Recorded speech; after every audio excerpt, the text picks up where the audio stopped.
Wyatt is out here, and I recommend Out of the Blue from 1980, directed by Dennis Hopper. Out of the Blue is a forgotten and hard-to-find film from Canada. It stars Dennis Hopper, Linda Manns, and Sharon Farrell.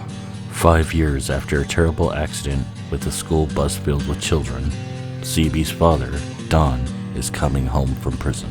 CB is a troubled youth, always getting into fights and ditching school. She only wants to sing Elvis songs and be, as she puts it, a real punk rocker. Her heroin-addicted mother, Sharon, just wants CB to act like a normal girl with her father's release from prison drawing near. What Sharon doesn't know is CB is a time bomb waiting to explode. CB, Don, and Sharon want to be a happy family, but secrets and abuse from the past still linger with them. Production of Out of the Blue took place in Vancouver, Canada. The film's original script was written by Leonard Yakier and Brenda Nelson. It was about a young girl going to a therapist after acting out in school, eventually leading to her telling the therapist about sexual abuse she suffers from. That script was called The Case of Sydney Barnes. It was going to star Raymond Burr as a therapist, Linda Manns as Sydney Barnes, and Dennis Hopper as Sydney's father. The film was to be the directing debut of Leonard Yakier, who was co-writer and producer of the film as well. About 2 weeks into production, the film's executive producer, Paul Lewis, discovered that almost all the footage that was shot was unusable. 2 of 7 weeks of production was wasted. Wanting to make a change, Lewis asked Hopper if he would take over as director.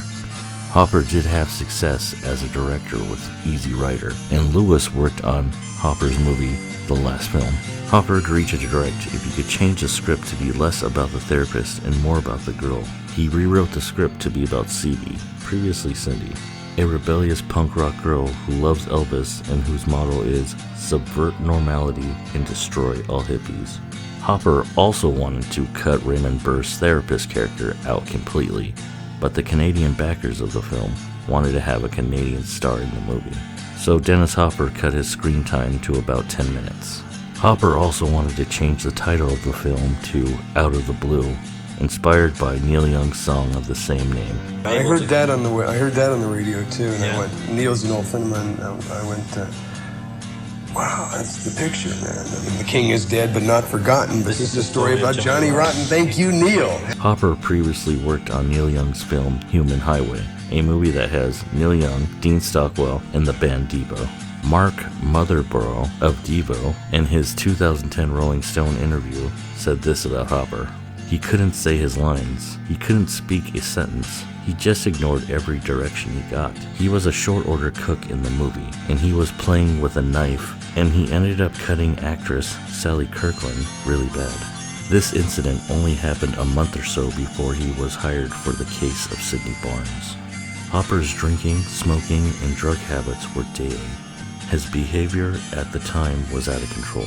Hopper's previously directed movie, The Last Film, was 10 years old and was a critical and financial flop that got him blacklisted from Hollywood. And now he has 5.5 weeks to shoot a feature film.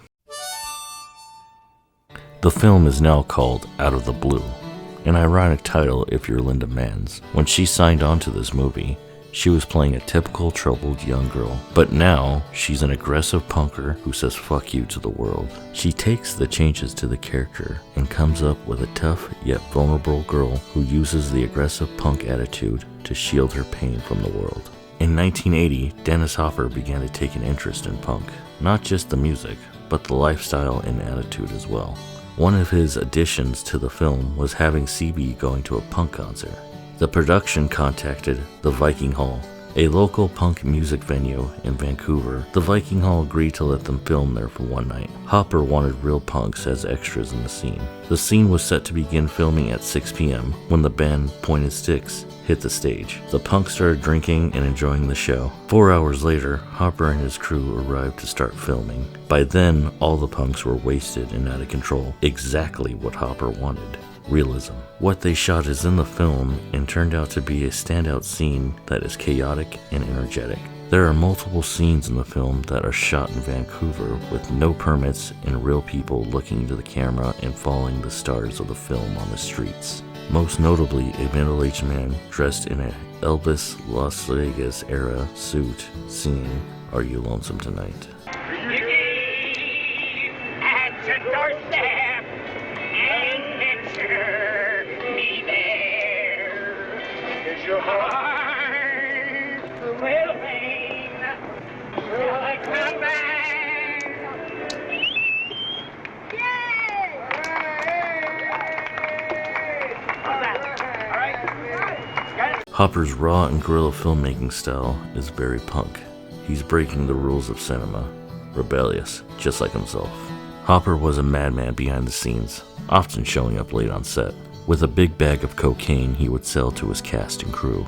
Sharon Farrell, who played Kathy, she said this about life on the set. First we started with a beer and a joint. Everybody's stoned, everybody's drunk, everybody partied, but that was back when everybody was doing it too. It was like today, with crews carrying bottled water. The party the cast and crew were having would take a turn when Hopper would get too fucked up and start pissing on the floor of the rented house that was the set. Sharon Farrell also commented about the way the cast and crew felt about Hopper. We wanted to respect him, but how do you respect somebody who is running around on a motorcycle late for every scene because he's shooting somewhere or shooting up somewhere? Then he comes in, he's all excited that he's late, but he's got a great big pile of cocaine. So we go all in, we'd give him $100 for a gram. He was our director, our writer, and our dealer.